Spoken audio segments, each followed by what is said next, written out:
BA part 2 में पढ़ने वाले सभी विद्यार्थियों को जो पॉलिटिकल साइंस ऑनर्स लिए हुए हैं एक बार पुनः मेरे यूट्यूब चैनल में वेलकम है। आज हम लोग यहाँ पॉलिटिकल साइंस ऑनर्स के तीसरे यूनिट में देखेंगे जो आपका पेपर 4 होगा और 4 पेपर से देखेंगे अंतर्राष्ट्रीय राजनीति के सिद्धांत दृष्टिकोण की भिन्नता, जिसको पहले एक सीरीज हमने कंप्लीट कर चुका है। और यहाँ पे इसके बाद अगर हम देख रहे हैं कि दूसरी सीरीज में जैसे हम यहाँ परंपरावादी बनाम व्यवहारवादी दृष्टिकोण की बात करेंगे, यहाँ कि परंपरावादी बनाम व्यवहारवादी दृष्टिकोण किस प्रकार के थे, एक महान बहस की यहाँ शुरुआत किस तरह से होती है इस विषय वस्तु पे, और इसके साथ यहाँ उत्तर व्यवहारवादी क्रांति की बात यहाँ पे हम जिक्र में लाएंगे। तो जो कि पहले कल के सीरीज में हमने इसके पहले के खंड को अध्ययन कर चुके हैं, और आज जो है यह दूसरे सीरीज अर्थात इस यूनिट का यह दूसरा और अंतिम सीरीज है। इसमें हम सबसे पहले यहाँ अंतर्राष्ट्रीय राजनीति के सिद्धांत में देखेंगे कि परंपरावादी बनाम व्यवहारवादी दृष्टिकोण। तो परंपरावादी बनाम व्यवहारवादी दृष्टिकोण के संबंध में अगर हम कहना चाहें तो द्वितीय विश्व युद्ध का जैसे शुरुआत होता है और द्वितीय विश्व युद्ध के बाद की जो स्थिति होता है, इसके दशक में व्यवहारवादी उपागम के बारे में अगर हम देखेंगे, जिसमें राजनीति विज्ञान के साथ साथ अंतर्राष्ट्रीय राजनीति पर हर जगह पर यहाँ देखने के लिए मिलता है कि यह हर जगह पे यह सर्वत्र छा जाने का काम करता है। और इसके साथ यह व्यवहारवादी के रूप में अगर हम देखें कि व्यवहारवादी क्रांति के साथ साथ एक तरह का प्रारंभिक दौर में या जो प्रारंभिक दौर होता है, इस दौर ने परंपरावादी विचारकों और जो व्यवहारवादी यहाँ विचारक होते हैं, तो परंपरावादी विचारक और व्यवहारवादी विचारकों के बीच में एक तरह के शीत युद्ध की स्थिति को उत्पन्न करने में, अर्थात शीत युद्ध जिस तरह से वातावरण को जन्म देने में इसने बहुत ही हद तक अपना योगदान दिया है। और आज वह स्थिति ऐसे देखने के लिए मिलेगा कि वह स्थिति तो अब समाप्त हो चुका है। फिर भी अगर कहा जाए कि आज भी ऐसे अनेक तरह के जो परंपरावादी विद्वान हैं, ऐसे विद्वानों के माध्यम से यह बात भली भांति कही जा सकती है कि परंपरावादी जो विद्वान हैं व्यवहारवाद की वे आलोचना करते हैं और उनकी कमियां जो भी होती है, यहाँ परंपरावादियों की कमियां, वो सारी कमियों को वे यहाँ पे उल्लेखित करने का काम करते हैं या सामने लाने का काम करते हैं। और यह कमियां जो है उनके द्वारा बताने पे एक तरह से वे आकर्षित करते हैं। और परंपरावादी द्वारा तर्क कई प्रकार के दिए जा चुके हैं कि परंपरावादियों ने अलग ढंग का अपना तर्क दिया है, जिस तर्क को अगर हम अलग अलग बिंदुवारी से समझने का प्रयास करें तो हम देखेंगे कि व्यवहारवादी वैज्ञानिक जो है, एक नंबर अगर पॉइंट में देखेंगे तो व्यवहारवादी वैज्ञानिकों ने अंतर्राष्ट्रीय संबंधों का जो जिक्र किया हुआ है, तो अंतर्राष्ट्रीय संबंधों को एक तरह का स्वरूप प्रदान करने का काम किए हैं। उनमें इसके जो विशेष सामग्री है तथा इसके जो वास्तविक अध्ययन है, तो विशेष सामग्री के साथ देखेंगे वास्तविक अध्ययन की बात कि इसी की पृष्ठभूमि में खासकर ढकेलने के संदर्भ में यह काम करने का काम किए हैं। और अंतर्राष्ट्रीय राजनीति का अध्ययन अगर हम करें तो अंतर्राष्ट्रीय राजनीति का अध्ययन के क्षेत्र में अगर हम ध्यान देते हैं तो यहाँ ऐसे पद्धति एक तरह का प्रधान और तकनीक प्रधान के रूप में यह बनते हुए नजर आ रहा है कि यह समय के हिसाब से इस तरह की तकनीक बन रहा है। विषय की अगर हम देखें या विषय सामग्री का अध्ययन करने की बात करें तो ऐसे विषय सामग्री के साथ साथ इसी का स्थान पर व्यवहारवादी सिद्धांत जो है, ऐसे सिद्धांतों का में एक तरह का शब्द जाल की स्थिति अर्थात शब्द आबंडर, यहाँ हम कह सकते हैं कि शब्द आडंबर जो बना हुआ है यही स्थिति इसमें पूर्वोत है या यही स्थिति इसमें कायम है। यह तत्व जो है ऐसे मुख्य रूप से पृथक होकर तथा जो पृथक हुए हैं यह संग्रहालय की श्रेणी में ही कहे जा सकते हैं और इसी श्रेणी में आ रहे हैं। इसी आधार पर जैसे आप देखेंगे कि माइकल हैस ने भी इसे अति तथ्यवाद कहने का साहस प्रस्तुत किए हैं। फिर हम दूसरे बिंदुओं पे विचार करते हैं तो दूसरे बिंदुओं में देखेंगे कि व्यवहारवादी जो है अर्थात व्यवहारवादी वैज्ञानिक अंतर्राष्ट्रीय स्तर पर अंतर्राष्ट्रीय राजनीति की स्थिति में अध्ययन के में तकनीक जो संबंध है, ऐसे तकनीक साधनों के साथ बहुत ही ज्यादा बल देने का काम करते हैं। और ऐतिहासिक रूप से अगर कहा जाए कि ऐतिहासिक रूप से जो इसके अनुभव की बात करेंगे तो ऐतिहासिक अनुभवों में अगर हम देखते हैं तो इसमें जो इसके अनुभव है, इस अनुभव में खासकर हम यह भली भांति समझ सकते हैं कि इसकी उपेक्षा वे कर देते हैं। खासकर यह प्रश्न पूछे जाने की स्थिति आ चुकी है, एक प्रश्न पूछे जाने लगा है कि हम जो विज्ञान विहीन की बात करते हैं, जो अंतर्राष्ट्रीय राजनीति से अंतर्राष्ट्रीय राजनीति विहीन की बात करते हैं, ऐसे विज्ञान की ओर अग्रसर होते हुए नजर आ रहा है। पुनः हम तीसरे बिंदुओं पर विचार करते हैं और तीसरे बिंदुओं में हम देखते हैं कि परंपरावादियों का खासकर यही कहना होता है कि प्राकृतिक विज्ञान, गणित की बात करें, अर्थशास्त्र की बात करें, मनोविज्ञान की बात करें, आदि के जो विद्वान है, ऐसे विद्वानों के माध्यम से जो अपने अपने क्षेत्र में यथाचित कर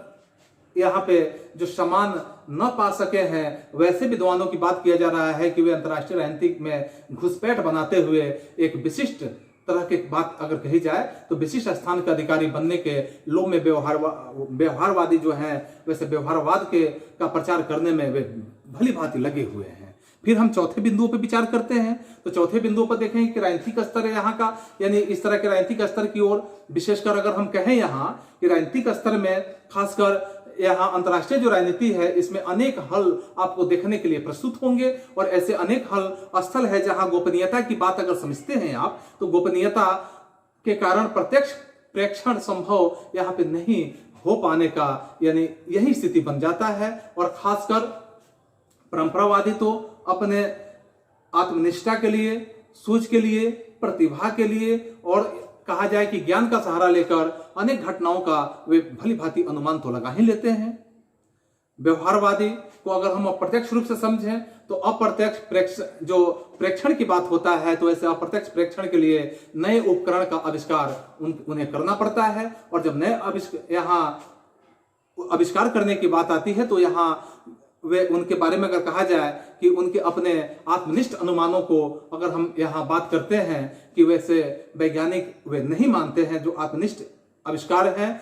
जो अनुमान है, इसको वैज्ञानिक श्रेणी में नहीं रखते हैं, क्योंकि राजनीति के रूप में इस अप्रत्यक्ष प्रेक्षण के लिए जो मिथ्याभाषिक, हम समझेंगे कि मिथ्याभाषिक यानी कि और जो अंतर्वस्तु है, इसका विश्लेषण की तकनीक का विकसित करना आवश्यक बन जाता है। और इसके साथ ये अंतर्राष्ट्रीय संबंधों के अगर हम पांचवें बिंदु पर विचार करते हैं कि व्यवहारवादी अध्ययन अगर अंतर्राष्ट्रीय राजनीति के साथ साथ जो मूल्य है, तो मूल्य का अध्ययन की उपेक्षा करने का काम करता है। और खासकर हम यहाँ यह जिक्र करेंगे कि अगर यह काम करता है इस तरह का, तो यह अंतर्राष्ट्रीय संबंधों के जो आदर्श होते हैं, वैसे अंतर्राष्ट्रीय संबंधों के आदर्श के रूप में या वैसे संबंधों में आदर्शों का खंडन यह करता है। तथा यह भी बात यहाँ आता है कि आज जो है, आज के आणविक युग की अगर हम बात करें तो ऐसे आणविक युग को यह लक्ष्य विहीन छोड़ देने में कहीं कसर नहीं छोड़ता है। फिर यहाँ यह जब ऐसे कसर नहीं छोड़ता है तो यहाँ पे अगर कहा जाए कि अंतर्राष्ट्रीय राजनीति की कल्पना करना एक तरह का भयानक स्वप्न के रूप में आप समझ सकते हैं, दूसरा कुछ यहाँ समझने की जरूरत नहीं है। फिर हम छठवें बिंदु पे विचार करेंगे कि परंपरावादी का यह भली भांति यह बात कहना जायज भी होता है कि अंतर्राष्ट्रीय राजनीति की अनेक जो आकस्मिक घटनाएं होते हुए नजर आता है, तो आकस्मिक घटनाएं होते रहती है, जिन्हें ठीक से समझने के लिए व्यवहारवादी जो है वैसे उपागम यहाँ उपयुक्त नहीं माने जा सकते हैं। और इसके बाद सातवें बिंदु पर विचार करते हैं, तो सातवें बिंदु पर देखेंगे कि व्यवहारवादी जो है, व्यवहारवादी लोग हैं, इनके मानव व्यवहार का विज्ञान यहाँ प्रस्तुत जब नहीं कर पाए हैं, तभी अभी तक तो यहाँ यह भी कहा जाता है कि किसी जो समन्वय की स्थिति है, वैसे अनुभाविक सिद्धांत का निर्णय वे कर भी नहीं पाते हैं। और फिर आठवें बिंदु पर विचार करें तो अंतर्राष्ट्रीय राजनीति के तथ्य जो होते हैं वो भौतिक विज्ञानों की तुलना में काफी लचीले देखे जाते हैं, और लचीलों के साथ अगर देखा जाए तो जटिल और परिवर्तित होते हुए नजर आता है। अतः अगर हम कहें कि अंतर्राष्ट्रीय राजनीति को भौतिक विज्ञान की भांति विज्ञान बनाने का वे निरर्थक प्रयास में लगे हुए हैं। इस तरह से परंपरावादियों की बात अगर हम देखें तो परंपरावादियों के द्वारा जो प्रस्तुत ऐसे आलोचना की बात की जाती है, इस आलोचना के बावजूद अगर हम कहें तो अंतर्राष्ट्रीय राजनीति के सैद्धांतिक जो अध्ययन है, इस अध्ययन के विकास में व्यवहारवादियों की योगदान है, वह योगदान को हम नकार भी नहीं सकते हैं, क्योंकि जो व्यवहारवादियों का योगदान है उसे नकारना एक तरह की बेईमानी ही कही जा सकती है। और व्यवहारवादियों की मुख्य देन वे नई तकनीक ही है, जिनका अगर हम कहें कि अंतर्राष्ट्रीय घटना संबंधी विस्तृत जो सामग्री है, इसको छांटने के साथ में और छांटने और संभालने के जो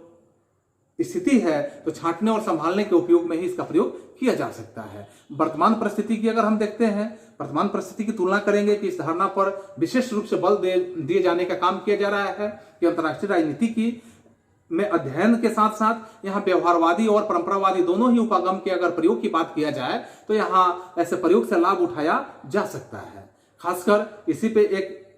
राजनीतिज्ञ के कहने हैं कि विज्ञान जो है, जो राजनीतिज्ञ का नाम है सिंगर महोदय ने बताया है कि विज्ञान अंतर्दृष्टि का स्थान कभी भी नहीं ले सकता है, क्योंकि विज्ञान जो है वो अंतर्दृष्टि का स्थान नहीं ले सकता। और प्रणाली जो है यहाँ विज्ञान की कठोरता से अगर पालन या समझदारी का स्थान वो भी नहीं ले सकता है, क्योंकि कल्पना शक्ति और कठोरता की बात अगर करते हैं तो कल्पना शक्ति और कठोरता के साथ साथ ये देखेंगे कि दोनों ही आवश्यक रूप से, ये दोनों में से अगर कहा जाए तो एक भी यहाँ पे अकेले काफी नहीं समझे जा सकते हैं। फिर अगर हम देखते हैं यहाँ दूसरे यहाँ जो खंडन दिया गया है कि उत्तर व्यवहारवादी क्रांति, तो उत्तर व्यवहारवादी क्रांति में देखेंगे कि 1960 ईस्वी के दशक में कुछ इस तरह की घटनाएं होती है, या जैसे 1960 की क्रांति यहाँ समाप्ति होता है तो पहले यहाँ हम डेविड ईस्टन के द्वारा जो व्यवहारवाद की स्थिति होता है, तो व्यवहारवाद के या व्यवहारवादी स्थिति के रूप में हम देखेंगे कि एक शक्तिशाली आक्रमण यहाँ किया गया है, और ऐसा शक्तिशाली आक्रमण किया गया है कि उत्तर व्यवहारवादी की क्रांति यहाँ पे कहा जाता है कि उठकर खड़ा हुआ है। और उत्तर व्यवहारवादी जैसे ही उठ के खड़ा हुआ है, जो कि अगर हम संगति के हैं यानी रिलीवेंस के रूप में कहते हैं, तथा अगर हम कर्म यानी उसके एक्शन के रूप में हम बातें करते हैं, वो इसी को आधार बनाकर यहाँ सामने लाने का प्रयास किया गया है। खासकर व्यवहारवादियों में अगर हम देखें तो व्यवहारवादियों में जिन्होंने उत्तर व्यवहारवाद का रूप ले लिया, और उत्तर व्यवहारवाद का जब रूप ले लिया और यह बात वो मानने लगे थे कि उनके द्वारा जो नगण्य और प्राय कहा जाए कि निरर्थक शोध पर बहुत अधिक समय खर्च कर दिया गया है, और उतना समय खर्च कर दिया गया है कि अपने जो,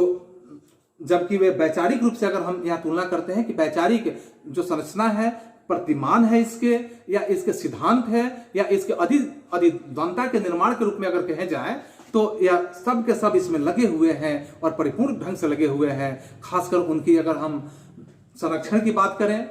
संरक्षण के साथ साथ जो उनकी समस्याएं हैं, ऐसे समस्याओं से अगर हम जिक्र करते हैं तो ऐसी समस्याओं में वे उलझे हुए परिस्थिति में बने हुए हैं। इसके साथ और इसकी जो आधार सामग्री बनी हुई है, यह आधार सामग्री किस प्रकार की है कि इसकी अगर हम विश्लेषण करते हैं तो विश्लेषण के लिए जो भी निर्माण की गई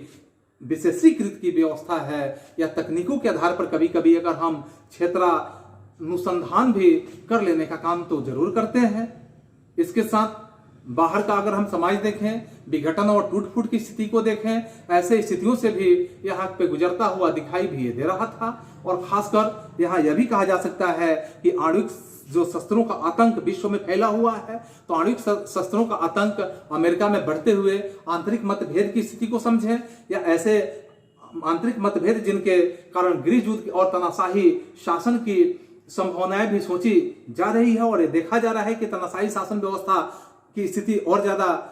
बृहत होते जा रही है। और वियतनाम में जैसे अघोषित युद्ध की बात आप देखेंगे, तो वियतनाम में जो अघोषित युद्ध हो गया, जो विश्व की नैतिक अगर हम कहें कि अंतरात्मा पर एक प्रकार का अगर कहा जाए कि प्रहार यह होने वाला स्थिति था, तो इसमें कहीं अतिशयोक्ति नहीं होता है, क्योंकि सब के सब ऐसी स्थितियां थी, और ऐसा ही स्थिति होने के कारण यह परिस्थितियां और बनते चली जा रही थी। अगर कहा जाए तो इस संबंध में अगर व्यवहारवादियों की बात करते हैं, तो व्यवहारवादी जो विचारक हैं, ऐसे विचारकों ने कभी कल्पना तक नहीं किया था इस बात का, और जब कल्पना तक भी नहीं किया था तो उत्तर व्यवहारवादी जो है, ऐसे उत्तर व्यवहारवादियों का यह प्रश्न बिल्कुल जायज बनता है कि उस अनुसंधान की क्या उपयोगिता तब रही होगी, वैसे अनुसंधान की उपयोगिता की अगर बात किया जाए तो क्या उसकी उपयोगिता रही होगी, यानी जिससे समाज में इस तरह की तीव्र जो रोगों की समस्याओं पर भी बिल्कुल ध्यान नहीं दिया गया था। इसी संबंध में अगर हम एक महत्वपूर्ण राजनीतिज्ञ की बात करते हैं, अर्थात जो हेडले बुल की बात करते हैं, तो हेडले बुल महोदय ने भी यहाँ पर स्पष्ट रूप से कहा है कि अंतर्राष्ट्रीय राजनीति में उत्तर व्यवहारवादी की या उत्तर व्यवहारवादी सिद्धांत की 3 तरह की प्रमुख यहाँ प्रवृत्तियां जो होती है, इसी का उल्लेख उन्होंने करने का प्रयास किया है। फिर यहाँ देखेंगे कि वो 3 तरह की जो प्रवृत्तियां हैं, वह 3 तरह की कौन कौन सी प्रवृत्तियां हैं, जिसमें अगर हम प्रथम की बात करते हैं कि प्रथम जो हेडले बुल के माध्यम से जो यहाँ व्यवहारित किया गया है, इसमें हम अध्ययन पद्धति की ओर अगर झुकाव करते हैं, तो अध्ययन पद्धति की तरफ जब झुकाव करते हैं तो यहाँ क्या पाएंगे कि अध्ययन पद्धति की तरफ झुकाव, और यहाँ पे एक तरह का अगर हम आग्रह करें तो यहाँ आग्रह करने की कमी निश्चित रूप से देखी जा रही है कि आग्रह की कमी यहाँ पे निश्चित है। अब यहाँ तात्विक जो स्थिति है, तात्विक तथा विशेष सामग्री को पुनः प्राथमिकता की बात अगर किया जाता है कि प्राथमिकता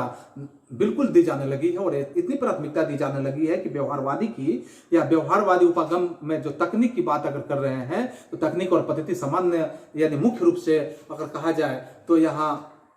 साध्य बनने की स्थिति में आ गया है, अर्थात वो बिल्कुल साध्य बन चुका है। और मूल विषय जो है हम लोगों के बीच से वह क्या हुआ है कि ऐसे मूल विषय की स्थिति इस प्रकार से हुआ है कि इसके विश्लेषण अगर हम करते हैं तो इस विश्लेषण के आधार पर विषय संबंधी जो निष्कर्ष यहाँ निकलेगा तो वैसे निष्कर्षों की उपेक्षा अब की गई थी, और यही परिस्थिति हम लोग के बीच में आ रहा है। अतः यहाँ पद्धति शास्त्र और पद्धति शास्त्र को अधिक उपयोगी यहाँ बिल्कुल माना जा रहा है। फिर हम इनके दूसरे बिंदु पर विचार करते हैं, यानी हेडले बुल के दूसरे बिंदु है। तो दूसरे बिंदु पे उन्होंने बताया है कि अंतर्राष्ट्रीय राजनीति की स्थिति इस प्रकार से है कि ऐसे सिद्धांतों के आदर्शों की बात की जाए या आदर्शों के साथ देखा जाए कि मूल्यों के जो महत्व है इसकी पुनर्स्थापना यह निश्चित रूप से करना था, और ऐसे ही पुनर्स्थापना करना है। अब मूल्य प्रधान आंदोलन सक्रिय होकर यह गति पकड़ते हुए आगे बढ़ते जा रहा है, और गति पकड़ते हुए जब आगे बढ़ते जा रहा है अब यह स्वीकार हमने बिल्कुल कर लिया है कि यह स्वीकार कर लिया है कि मूल्य जो है, मूल्य की आधारशिला की अगर बात किया जाए तो मूल्य की जो आधारशिला है इसी पर अंतर्राष्ट्रीय राजनीति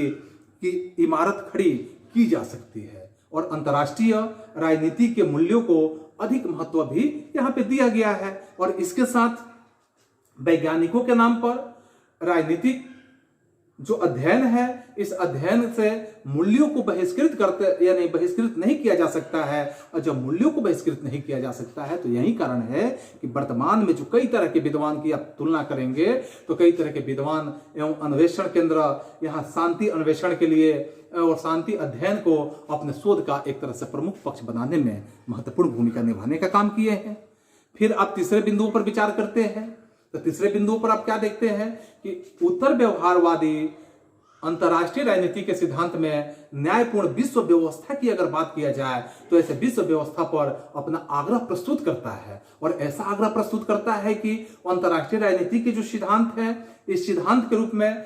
आप कह सकते हैं कि अन्वेषण यह विश्वव्यापी बनने की स्थिति में आ चुका है। और इस तरह से वैसे इस क्षेत्र में अमेरिका की अगर प्रमुखता की बात की जाए तो अमेरिका की प्रमुखता और नेतृत्व भावना जो है यहाँ पे बिल्कुल बना हुआ है, और यही स्थिति बना रहा है। किंतु अब अंतर्राष्ट्रीय राजनीति के सैद्धांतिक अध्ययन जब देखा जा रहा है तो ऐसे सैद्धांतिक अध्ययनों में खासकर आप देखेंगे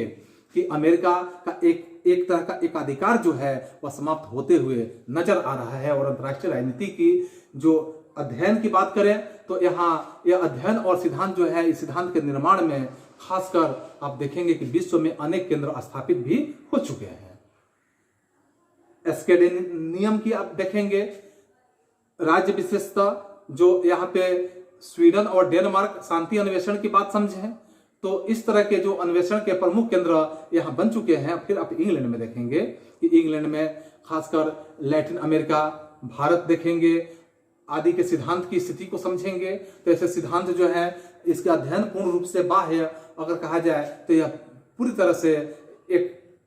ग्राह्य के रूप में बना हुआ है, और तथा कई तरह के ग्रंथ यहाँ प्रकाशित हुए हैं। और संक्षेप में यह बात तो स्पष्ट रूप से कहा जा सकता है कि अंतर्राष्ट्रीय राजनीति जो है इसके सिद्धांत का विश्व परिप्रेक्ष्य निर्मित हो रहा है। अब तमाम बातों के निष्कर्ष के रूप में अगर हम समझते हैं तो निष्कर्ष में यही बात कहा जा सकता है कि अंतर्राष्ट्रीय जो राजनीति है इसके अध्ययन की बात किया जाता है। अध्ययन के लिए जो उपयुक्ता सभी जो अध्ययन वर्ग के लोग हैं, अध्ययन मार्ग यहाँ पे उपयोगी है, यह समझना बहुत ही गलत होगा। यह बात समझना बिल्कुल ही गलत होगा। क्या गलत होगा कि इन अध्ययन मार्गों में कोई भी अगर पारस्परिक विरोध है तो वास्तव में यह विरोध क्या है कि परस्पर विरोधी होने का स्थान पर एक दूसरे के पूरक भी है और एक दूसरे के कमियां दूर भी कर सकते हैं। और इसके साथ हमारे जो अध्ययन है, अध्ययन का अगर हम मूलाधार की बात करें तो यह परंपरावादी उपागम ही रहेगा, लेकिन व्यवहारवादी दृष्टिकोण अपनाते हुए अधिकाधिक अगर संभव सीमा तक वैज्ञानिक परिशुद्धता प्राप्त करने की यहाँ पे कोशिश की जानी चाहिए। यह अति आवश्यक है। तो इस तरह से आज का सीरीज हम लोग का समाप्त होता है और आज का हम लोग का यूनिट 3 भी समाप्त होता है। फिर हम लोग यूनिट 4 में अगले सीरीज के साथ मिलते हैं। तब तक आप सभी को एक बार पुनः धन्यवाद।